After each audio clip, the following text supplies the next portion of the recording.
Hey guys, Alex from 7th Hour Films back again with Jujutsu Kaisen. Last time around we had the origin of blind obedience, where basically our trio was assembled once again, finally, and they are off hunting a cursed spirit that messes with doors. There's a lot more to it, but it sounds weirder if I just say it messes with doors.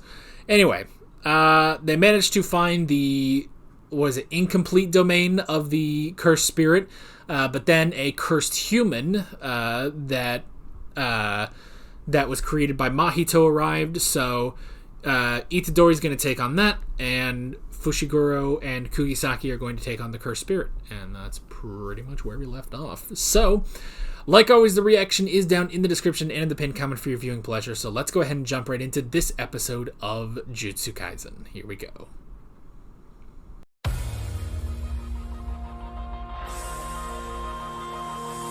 Well, we figured it out. We figured out how to make me happy with Jujutsu Kaisen.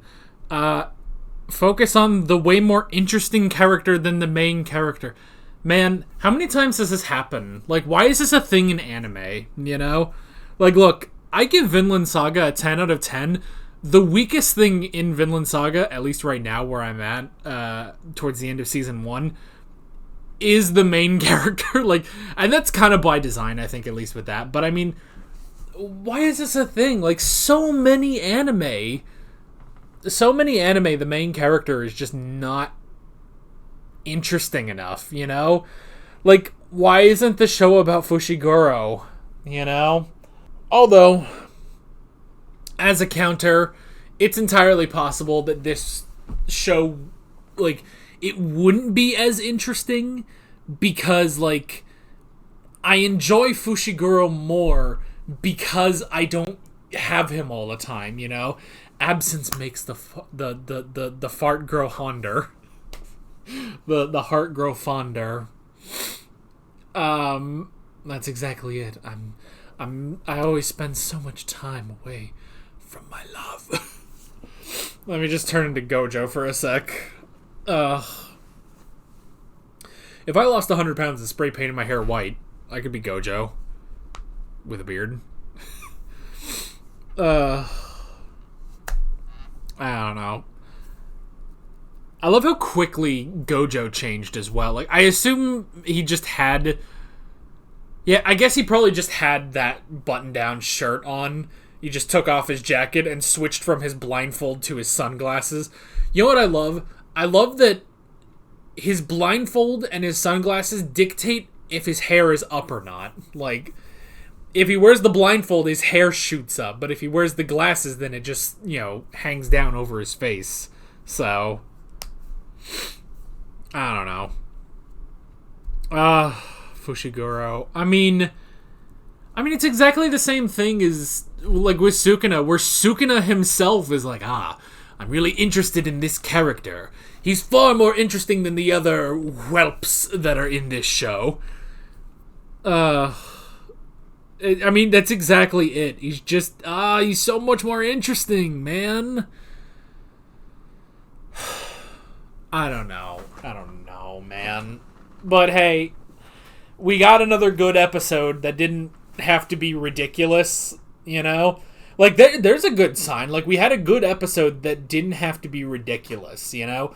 Because the other two best episodes of this show, as declared by me, are Panda vs. Mechamaru and the baseball game, both of which are ridiculous episodes, you know?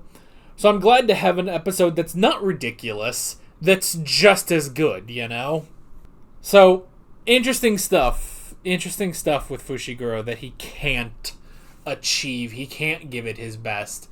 And I like the idea, you know, like the reason, like, I like even tying it back to the baseball game too, you know, where it's like, you know, he the way he played in the baseball game was good for the team, but it wasn't really good for him.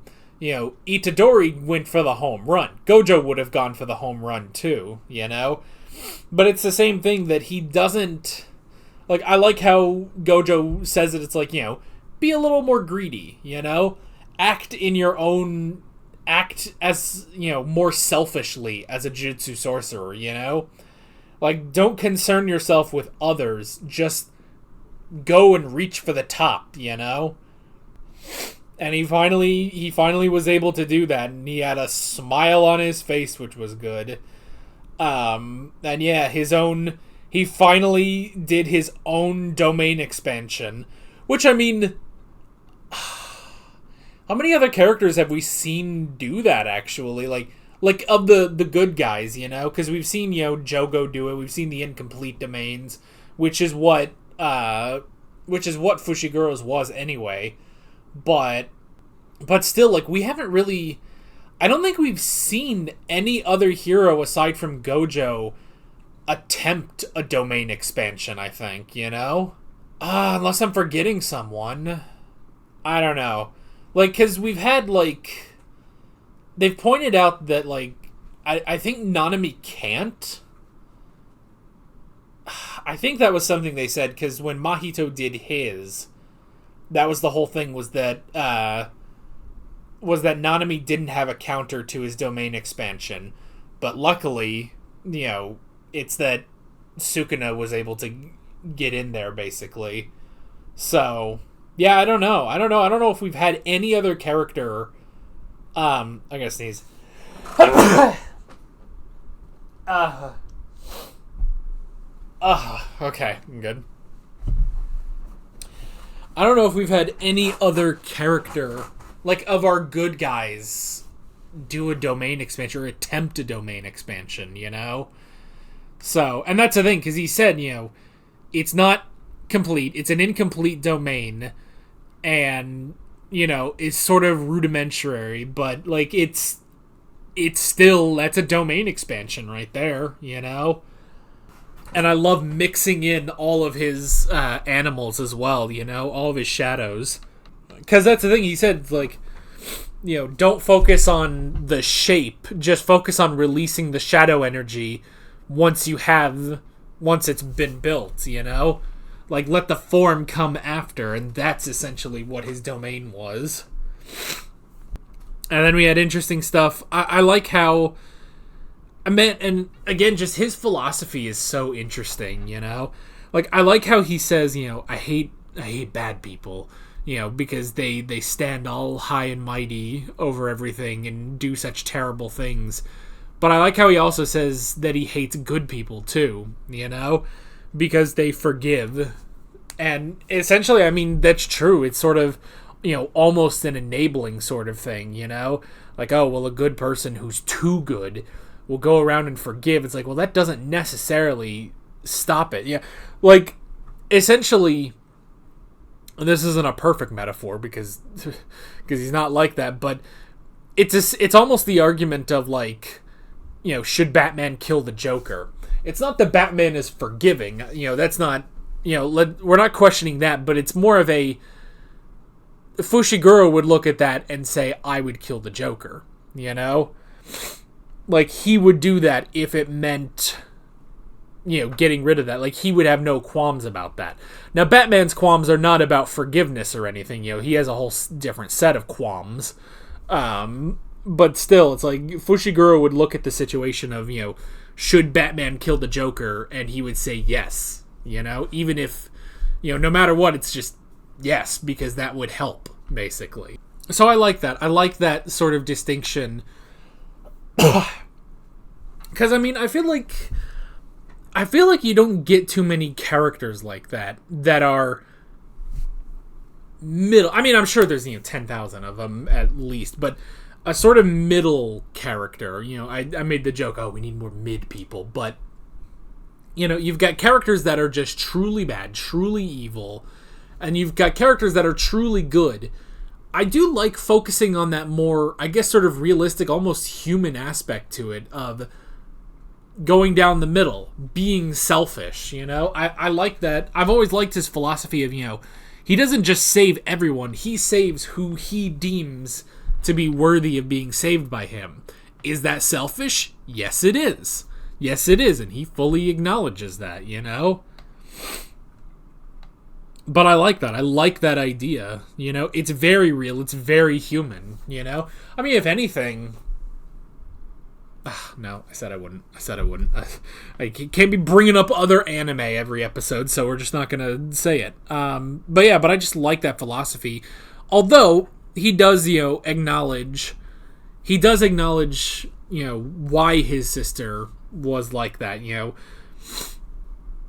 where she would get mad at him for beating people up, but she did that because she was worried about him, So that was an interesting thing. I don't know if I fully got everything, Again, we're going to chalk this up to my own comprehension skills, but I don't know if I got everything that he was saying. Like, I would have to, look at that scene again. But still, I really enjoyed that, talking about, he doesn't fully cast his sister aside as just a good person, So, I like finding the sort of, I guess, shades of gray in everyone, basically, So, and I like how, I did like the backstory where it's like, our parents, so I didn't even realize that they were step-siblings, but their parents hooked up and then left the two of them, basically. And then I never even realized that he met Gojo and explained everything, basically. Gojo explained that that basically his parents, especially his father, was going to sell Fushiguro to the Zenin clan, basically. Which is how he got that money, I suppose, and that's why they left. But Gojo went in and blocked it, basically, so that I guess maybe so he could train Fushiguro. Maybe he saw the value in Fushiguro to keep him away from the Zenin clan, So that's an interesting thing. So that explains it, because they reference that a little bit of how Fushiguro is actually a part of the Zenin clan. And it's an interesting thing, because I feel like it's almost kind of glossed over, and it's like, well, wait, what about, that makes him related to Maki and Mai.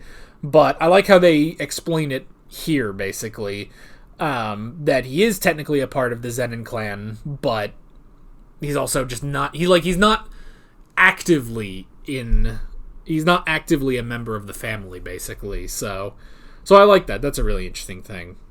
But yeah, great episode. Absolutely great episode.